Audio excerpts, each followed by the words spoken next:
NIles Scream Park is expected to open its doors next Friday, September 11th. But what are they doing to protect the thousands who will go to the park this year? 16 News Now reporter Ibrahim Samra spoke to the owner today and has that answer.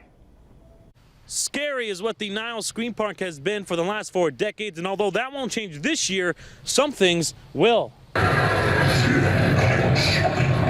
Screaming is the way most people leave the NIles Scream Park. Just ask some of WNDU's own. Josh, what is he doing? But for the first time since the park opened back in 1974, owner Pete Karlowitz says screaming people this year will have to come at a different cost. Most important difference for people is they've been showing up for 46 years, just showing up and having fun.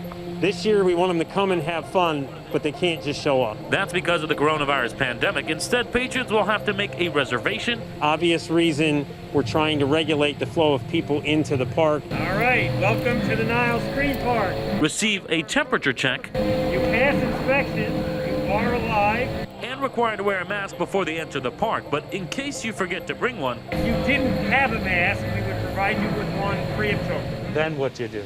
The next thing is you get security wanded to make sure that you don't have any prohibited items.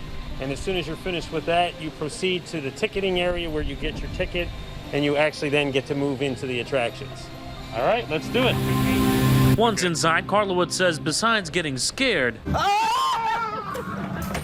patrons must do 3 things. You have to remain one zombie apart. And the other thing is to please frequently use the hand sanitizer while wearing your mask the whole time. As for staff, some of them will be wearing these red NIles Scream Park safety jackets, asking you questions like this. How are you? You okay? And making sure you're following safety rules like this. If a person says, well, I don't want to wear a mask, then please don't come this year. We're not going to allow people to come in unless they're wearing a mask. And unless they're ready to scream. Now, the NIles Scream Park will be hosting a media night next Wednesday night at 6:30. In order to book yourself a reservation, you can go to their website and click on this story. Here in Niles, Ibrahim Samra, 16 News Now.